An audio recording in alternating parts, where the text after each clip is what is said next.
Hello friends, MPSC rural idea चॅनलवर तुमचं स्वागत आहे. मित्रांनो, मी प्रकाश. आपण मागच्या व्हिडिओमध्ये भू हालचालींविषयी माहिती बघितली. भू हालचालींचे मुख्य दोन प्रकार बघितले मित्रांनो. एक अंतर्गत हालचाली आणि दुसरं बहिर्गत हालचाली. अंतर्गत हालचालींचे दोन उपप्रकार पडतात मित्रांनो. आपण ते पाहिलं. एक शीघ्र हालचाली आणि दुसऱ्या मंद हालचाली. आणि या शीघ्र हालचालींमध्येच भूकंप आणि ज्वालामुखी या घटनांचं वर्णन केलेलं असतं. तर मंद भूहालचालींमुळे पर्वत आणि पठारे यांची निर्मिती होत असते. तर आज आपला मुद्दा आहे मित्रांनो, शीघ्र हालचालीमधील भूकंप. आता पहिले गोष्ट म्हणजे भूकंप म्हणजे काय. आपण भूकंपाची व्याख्या काय सांगू शकतो. बघा मित्रांनो, भूकंप मध्येच आपलं भूकंपाची व्याख्या करू शकतो. बघा, पहिला भूकंपाचा भू म्हणजे जमीन आणि कंप म्हणजे हलणे किंवा थरथरणे. म्हणजे जमीन हलणे किंवा थरथरणे म्हणजे अंतर्गत भागात, भूपृष्ठाच्या अंतर्गत भागात काही कारणांमुळे हालचाली निर्माण होतात आणि त्यामुळे भूकंप होत असतो. हे आपल्याला जनरली माहिती आहे. बघा मित्रांनो, आपण एक साधं उदाहरण घ्यायचं बघितलं. समजा रेल्वे प्लॅटफॉर्मवर आपण उभा आहेत आणि तिथून एक्सप्रेस गेला, फास्ट एक्सप्रेस गेला. आपल्याला काय जाणवतं, किंवा आपण सायकल घेऊन रस्त्याने जातोय आणि आपल्या शेजारून जड वाहन जास्त वेगाने निघून गेले तर आपल्याला कसं जाणवतं. तसंच भूकंपाच्या आपल्याला जाणवत असतं. An earthquake, in simple words, is shaking of earth. It is a natural event. It is caused due to release energy which generates waves that travel in all direction. जे नैसर्गिक भूकंप आहेत मित्रांनो, ते पृथ्वीच्या लिथोस्फिअर या भागामध्ये होत असतात. त्या लिथोस्फिअर भागाबद्दल आणि पुढची डिटेल माहिती आपण आता बघायला सुरुवात करूया. चला मित्रांनो, आपण बघूया भूकंप आणि त्याची एक खूप डिटेल माहिती. बघा मित्रांनो, हे पृथ्वीचा अंतरंग आहे. इथे हा जो इथे भाग दाखवलेला आहे मित्रांनो, हा क्रस्ट आहे. क्रस्ट म्हणजेच आपण मराठीत भूकवच म्हणतो. आणि ह्या भूकवचाची किती किलोमीटरपर्यंत खोली आहे, तर 100 किलोमीटरपर्यंत अशी खाली खोली आहे. आणि हे त्याच्यानंतर लिथोस्फिअर कशाला म्हटलं, आपण जे म्हटलं ना, लिथोस्फिअरमध्ये नैसर्गिक भूकंपाची निर्मिती होते. तर हे लिथोस्फिअर हे क्रस्ट प्लस अप्पर मॅन्टल म्हणजे प्रावरणाचा वरचा भाग मिळून काय तयार होतो, लिथोस्फिअर तयार होतं. हे बघा, हे झालं मॅन्टल. त्याच्यानंतर हे झालं इकडे कोअर. हे मॅन्टल, हे आउटर कोअर, हे इनर कोअर. हे जसं हे मॅन्टलचे सुद्धा अप्पर मॅन्टल आणि लोअर मॅन्टल असे भाग पडते. हा अप्पर मॅन्टल आणि क्रस्ट मिळून साधारणतः 200 किलोमीटरपर्यंतचा जी खोली आहे ती लिथोस्फिअरमध्ये येते आणि तिथे भूकंप साधारणतः होत असतात. आता बघू आपण भूकंप नाभी आणि भूकंप अपिकेंद्र यांची माहिती. बघा मित्रांनो, ही झाली इथे भूकंप नाभी. यालाच आपण इंग्लिशमधून फोकस म्हणतो. बघा, हे झालं वरचं, हा भूपृष्ठ भाग झाला. ह्या भूपृष्ठाच्या आतमध्ये काय होतं, अंतर्गत हालचाली होत असतात. या अंतर्गत हालचाली होत असल्यामुळे काय होतं, तो ताण निर्माण होत असतो. आणि जेव्हा ताण मर्यादेच्या पलीकडे होतो तेव्हा काय होतं, तिथे ऊर्जा मुक्त होते. आणि ती ऊर्जा काय होते, लहरींच्या स्वरूपात मुक्त होते. कशाच्या स्वरूपात मुक्त होते, लहरींच्या स्वरूपात मुक्त होते. आणि ज्या ठिकाणी या ऊर्जा लहरी निर्माण होतात तो जो सेंटर आहे त्यालाच आपण फोकस म्हणतो. आणि ह्या ज्या ऊर्जा लहरी निर्माण होतात, जेव्हा त्या ऊर्जा लहरी वेगवेगळ्या दिशांनी जातात आणि ज्या ठिकाणी पृथ्वीवर प्रथम पोहोचतात त्याला भूकंप अपिकेंद्र म्हणजेच इपिसेंटर म्हणतात. म्हणजे ह्या भूपृष्ठावर एपिसेंटर असतं, इपिसेंटर, तर भूपृष्ठाच्या अंतर्गत भागात फोकस असतो. आणि ह्या फोकसचा आणि इपिसेंटर यांचं अंतर हे इतर लहरींपेक्षा सर्वात कमी असतं. आणि हा जो इपिसेंटर आहे हा फोकसला लंब दिशेत असतो. आणि बघा मित्रांनो, ह्या ज्या भूकंपनाभी किंवा फोकस किंवा भूकंप अपिकेंद्र म्हणजे इपिसेंटर आहे, याच्यापासून 3 लहरी निर्माण होतात मित्रांनो. त्यातल्या ज्या भूकंपनाभीपासून म्हणजेच फोकसपासून ज्या लहरी निर्माण होतात त्या लहरी आहे पी म्हणजेच प्राथमिक लहरी आणि एस म्हणजेच दुय्यम लहरी. ह्या कशापासून निर्माण होतात? फोकसपासून म्हणजेच भूकंपनाभीपासून. तर तिसरी जी लहर आहे तिला भूपृष्ठ लहर म्हणतो किंवा सरफेस वेव्ह किंवा लॉंग वेव्ह असं सुद्धा म्हणतो आपण. ती कुठे निर्माण होते?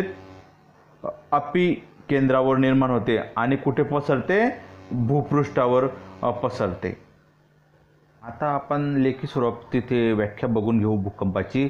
बघा, an earthquake in simple words is shaking of the earth. पृथ्वीचं हलणं म्हणजेच काय? भूकंप. ही कशी घटना आहे? नॅचरल इव्हेंट आहे. आणि त्याचं कारण काय आहे? एनर्जी रिलीज होणं. काय होणं? एनर्जी रिलीज होणं. की जी एनर्जी काय जनरेट करते? व्हेव्स. आणि ज्या व्हेव्स आहे त्या व्हेव कुठे ट्रॅव्हल्स करतात? इन ऑल डायरेक्शन म्हणजे सर्व दिशांनी त्या काय करतात? ट्रॅव्हल करतात. भूकंप म्हणजे भूपृष्ठाला बसणारे हादरे किंवा काही कारणांनी कंपायमान होणारे भूकवच म्हणजेच काय? भूकंप. आता हे भूकवचाला जे काही हादरे बसतात ते हादरे प्रामुख्याने आपण इथे 3 कारणं सांगूया. तर एक आहे, पहिलं भूगर्भातील भूपट्टांच्या हालचालींमुळे बसतात. आता भूपट्ट म्हणजे काय मित्रांनो?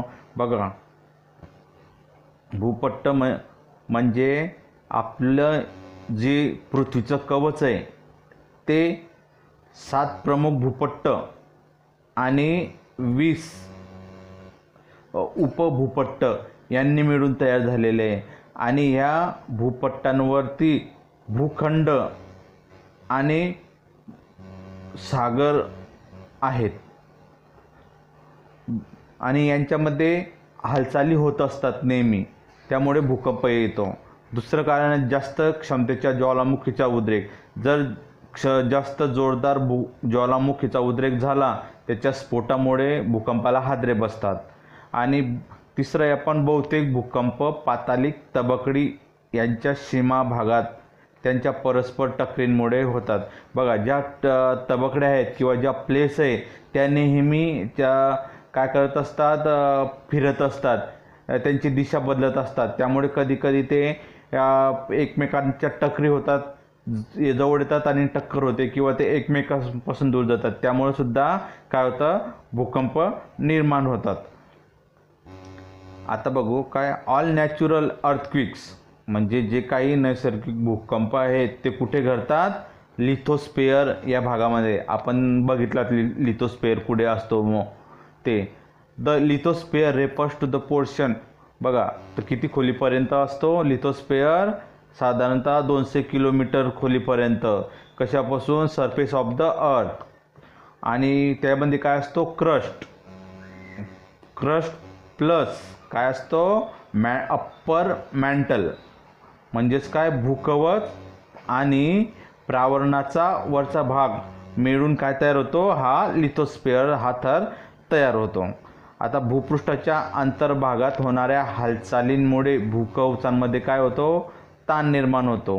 आपण पाहिलंच आहे, हा ताण विशिष्ट मर्यादे पलीकडे गेल्यावर तो काय मोकळा होतो आणि तिथे काय होतं? ऊर्जेचं उत्सर्जन होऊन ऊर्जा लहरी काय होतात? निर्माण होतात. त्यामुळेच काय होतं? भूकंप होतो. आपण हे पाहिलं. आता बघूया मित्रांनो. बघा मित्रांनो, भूकंप मापण्यासाठी आपल्याकडे 3 स्केल आहे मित्रांनो. एक आहे सिस्मोग्राफ, 2 आहे रिश्टर स्केल आणि तिसरं हे मर्केली स्केल. आता सिस्मोग्राफ म्हणजे काय? तर मराठीत आपण त्याला म्हणूया भूकंप मापन यंत्र. हे काय करतं, भूकंपाचे मापन करण्यासाठी आपण कुठलं यंत्र वापरतो, सिस्मोग्राफ. आणि या यंत्रावर जो भूकंप लहरींचा आलेख निर्माण होतो, काय या यंत्रावर जो भूकंप लहरींचा आलेख निर्माण होतो त्यास भूकंप मापनाचा आलेख म्हणतात. बघा मित्रांनो, हे भूकंप मापन यंत्र आहे. हे भूकंप मापन यंत्र आहे, हे खाली भूपृष्ठ आहे मित्रांनो. हे भूपृष्ठ आहे. ह्या भूपृष्ठामध्ये वेव्स निर्माण होतात, ते P waves, S waves, L waves. आणि ह्या वेव्स म्हणजे लहरी निर्माण होतात. आणि ह्या भूकंप लहरींची नोंद ही ह्या भूकंप यंत्रामध्ये या ठिकाणी निर्माण होते मित्रांनो. काय होते, इथे निर्माण होते. जी तिथे जशा लहरी निर्माण होतात, किती स्केलच्या निर्माण होत आहेत, ह्या इथे निर्माण होतात. आणि यालाच काय भूकंप आलेख म्हणतात.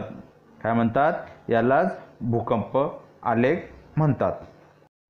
आपण सिस्मोग्राफ यंत्र पाहिलं आणि त्याची माहितीही पाहिली. आता बघूया आपण मर्केली स्केल याविषयी आपण माहिती बघू. आता मर्केली स्केल जे आहे, भूकंपाचे मोजमाप त्याच्या परिमाण म्हणजेच मॅग्निट्यूड यावरून करतात, परिणामावरून करतात. तर भूकंपाची तीव्रता व्यक्त करण्यासाठी हे मर्केली स्केल वापरतात. यात कशात, मर्केली स्केलमध्ये भूकंपामुळे झालेली दृश्य, आर्थिक व जैविक हानी मोजली जाते. आणि मर्केली स्केलमध्ये जे अंक असतात मित्रांनो, ते 1 ते 12 पर्यंत असतात. आता रिश्टर स्केल विषयी माहिती बघूया. रिश्टर स्केल भूकंपाच्या लहरींची तीव्रता, मित्रांनो इथे लहरींची शब्द पाहिजे, भूकंपाच्या लहरींची तीव्रता ही रिश्टर स्केल या एककात भूकंप मापन यंत्राने, यंत्र काय इन्स्ट्रुमेंट आहे, तीव्रता म्हणजे इंटेन्सिटी, भूकंप लहरींची जी इंटेन्सिटी आहे, तीव्रता आहे, हे कशामध्ये मोजतात, रिश्टर स्केल या एककात. कशात मोजतात, रिश्टर स्केल हे एकक आहे. तर कुठल्याही म्हणजेच मॅग्निट्यूड, समजा मॅग्निट्यूड म्हणूया, आणि हे भूकंप मापन यंत्र हे काय आहे, इन्स्ट्रुमेंट आहे. तर आणि हे जे रिश्टर स्केल आहे हे 0 ते साधारणतः 10 अशा पूर्णांकात दर्शवतात. आपण नेहमी म्हणतोय ना, किती रिश्टर स्केलमध्ये भूकंप झाला म्हणजे त्या भूकंपात लहरींची तीव्रता किती होती, 5 का 6 की 4 असं म्हणतो. आपण भूकंप नाभीविषयी म्हणजेच फोकसविषयी अगोदर माहिती बघितलीच डायग्रामद्वारा. आता आपण ते थेरी स्वरूपात ते वाचूया. तर काय बघा, इथे थोडीशी मिस्टेक झाली मित्रांनो, थोडं काम करायला थोडं अवघड गेलं. इथे भूपृष्ठाखाली होणाऱ्या हालचालींमुळे मोठ्या प्रमाणात ताण निर्माण होतो व तो ताण काय होतो, साचत जातो. हा ताण भूकवचात, म्हणजे भूकवच कुठे, पृथ्वीच्या अंतरंगाची गोष्ट करतो आपण, ज्या ठिकाणी मोकळा होतो त्या ठिकाणी काय होते, ऊर्जेचे उत्सर्जन होते. ते काय असतं, भूकंपाचं केंद्र असतं. आणि या भूकंप केंद्रास काय म्हणतात, भूकंप नाभी म्हणतात. आपण आता इंग्लिशमध्ये जर सांगायचं म्हटलं त्याला तर काय सांगू शकतो, द पॉइंट वेअर, असा एक पॉइंट की जिथे एनर्जी रिलीज केली जाते त्याला काय म्हणतात, फोकस. कशाचा focus, of the earth. It is called also hypocentre. आणि ह्या फोकसलाच हायपोसेंटरसुद्धा म्हणतात. आता इपिसेंटर म्हणजेच भूकंपाचे अपिकेंद्र याची माहिती आपण डायग्राममध्ये बघितली, तरी आपण आता लेखी स्वरूपात इथे बघूया. नाभीमधून विविध दिशांनी काय होतं, ऊर्जा लहरी पसरतात. नाभी म्हणजेच काय, फोकस. त्यातून ऊर्जा लहरी निर्माण होतात, वेगवेगळ्या दिशांनी पसरतात. भूपृष्ठावरील अशा केंद्रास भूकंपाचे अपिकेंद्र म्हणतात. आणि जे ऊर्जा लहरी सर्वात प्रथम भूपृष्ठावर ज्या ठिकाणी जातात असतो अपिकेंद्र.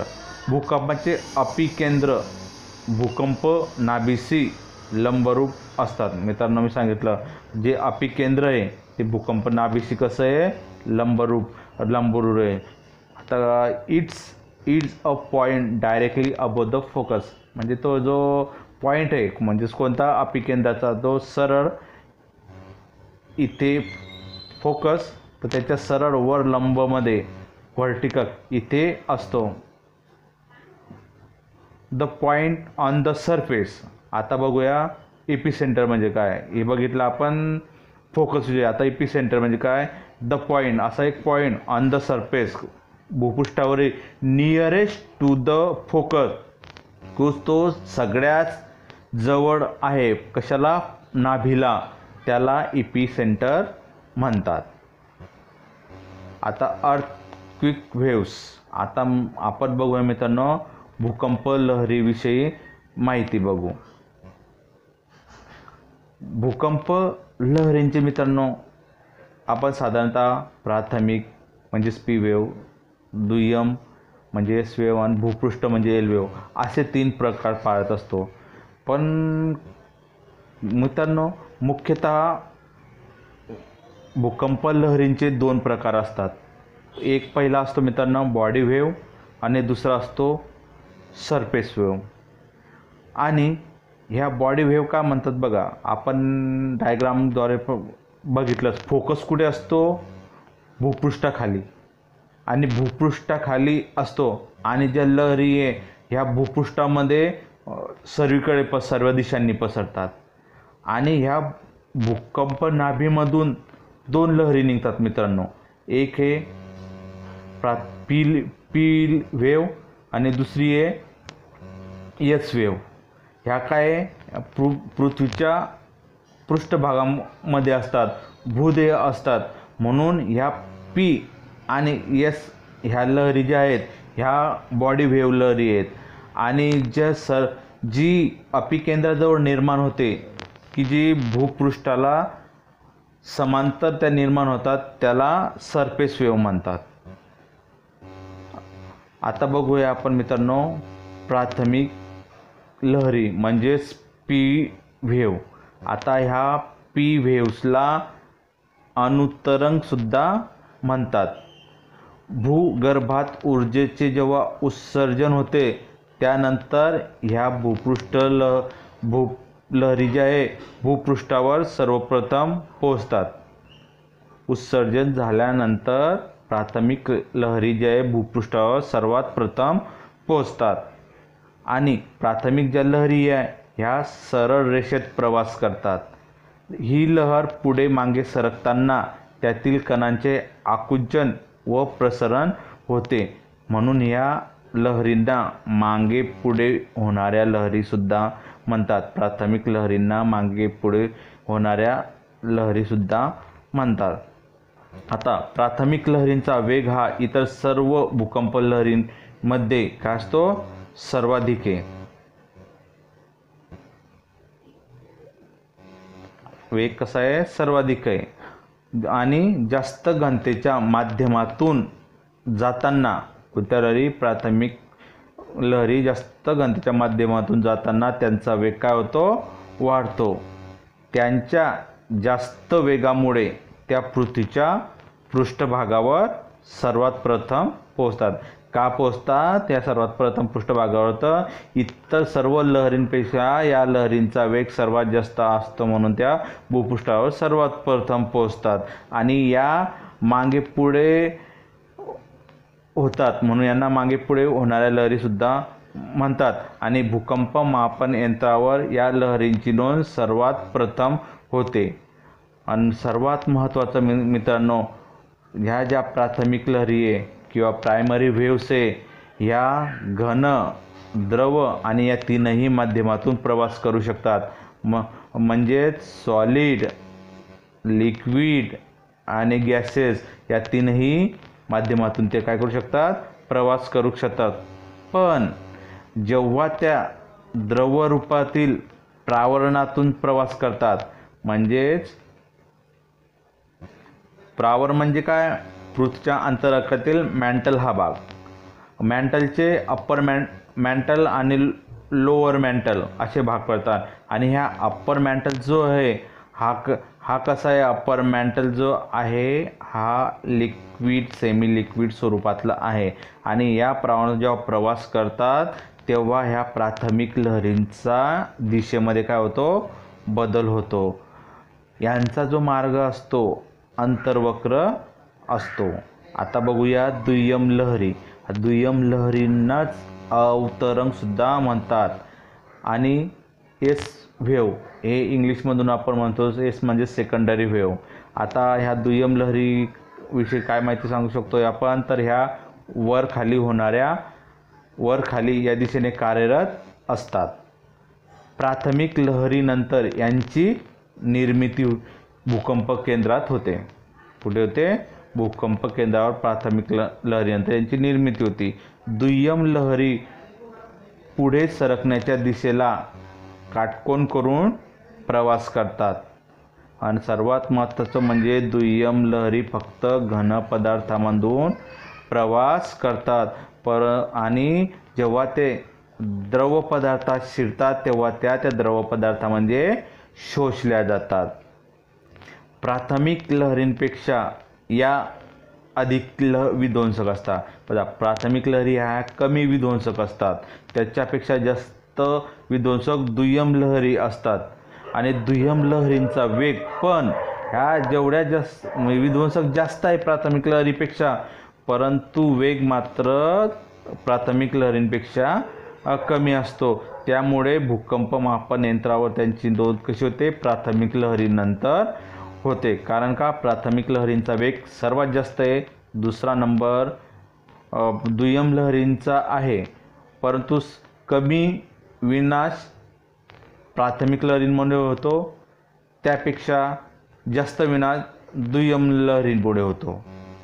आता बघूया भूपृष्ठ लहरी. बघा मित्रांनो, भूपृष्ठ लहरींना नावं किती आहेत. भूपृष्ठ लहरींना आपण एल वेव्ह म्हणतो, सरफेस वेव्ह म्हणतो, लव वेव्ह सुद्धा म्हणतो. आता भूपृष्ठ लहरींची निर्मिती अपिकेंद्रापासून होते. आपण पाहिलं की भूकंप नाभीपासून दोन लहरी निर्माण होतात, पी वेव्स आणि एस वेव्स, म्हणजे त्यांना बॉडी वेव्ह म्हटलं. आणि अपिकेंद्र म्हणजेच एपिसेंटर पासून जी एक लहर निर्माण होते ती म्हणजे भूपृष्ठ लहर. या लहरी भूकवतात, पृथ्वीच्या परिघाच्या दिशेत प्रवास करतात. कशा करतात, परिघाच्या दिशेत प्रवास करतात, म्हणजेच भूपृष्ठाला समांतर, पण कुठून, भूपृष्ठा खालून. आणि भूपृष्ठ लहरी ह्या सर्वात मंद गतीच्या भूकंप लहरी आहे. बघा, या लहरींचा वेग सर्वात कमी असला तरी अतिशय विनाशकारी आहे. मित्रांनो बघा, सर्वात कमी वेग परंतु सर्वात जास्त विनाश कोणत्या लहरींमुळे होतो, तर भूपृष्ठ लहरीमुळे होतो. भूपृष्ठावर भूकंप केंद्राच्या भागात सर्वाधिक विध्वंस होतो. या भूकंप केंद्र जिथे असेल त्या भागामध्ये या भूपृष्ठ लहरींपासून सर्वात जास्त विध्वंस होतो किंवा विनाश होतो. आणि तसं जसे जसे त्या लांब असत जातात तसा जो विनाश आहे किंवा जेवढं काही हानी होईल ती कमी कमी होत जाते. भूपृष्ठ लहरींचा मार्ग कसा असतो, बहिर्वक्र. परंतु दुय्यम लहरींचा मार्ग कसा आहे, अंतर्वक्र. तर भूपृष्ठ लहरींचा बहिर्वक्र असतो. आता आपण भूकंपाची कारणे बघू. भूकंपाची कारणे काय सांगू शकतो मित्रांनो, भूपट्ट सरकणे. भूपट्ट म्हणजे सरकणे. दुसरं, भूपट्ट एकमेकांवर आदळणे किंवा भूपट्ट एकमेकांच्या वर किंवा खाली जाणे. भूपृष्ठाच्या अंतर्गत भागात ताण निर्माण होऊन खडकांमध्ये विभंग निर्माण होणे. काय होणे, विभंग म्हणजेच फॉल्ट निर्माण होतात किंवा ज्वालामुखींचे उद्रेक होणे. आता भूकंपाचा परिणाम बघूया. जमिनीला तडे पडतात, भूमिपात होऊन दरडी कोसळतात, काही वेळा भूजलाचे मार्ग बदलतात. आता उदाहरण सांगायचं म्हटलं, विहिरींना पाणी येतं किंवा ज्या विहिरींना पाणी असेल त्या विहिरी काय होतात, कोरड्या पडतात. काही प्रदेश उंचावले जातात तर काही प्रदेश काय होतात, खचतात. सागराच्या पाण्यात त्सुनामी लाटा तयार होतात. या लाटांमुळे किनारी भागात जीवित आणि वित्तहानी होऊ शकते. हिमाच्छादित प्रदेशात हिमकडे कोसळतात. इमारती कोसळून जीवित व वित्तहानी होते. वाहतुकीचे मार्ग खंडित होतात. संदेशवहन व्यवस्था कोलमडते. मित्रांनो, व्हिडिओ जर आवडला तर लाईक आणि शेअर करा आणि सबस्क्राईब केलं नसेल तर सबस्क्राईब जरूर करा. भेटूया पुढच्या व्हिडिओमध्ये. नमस्कार.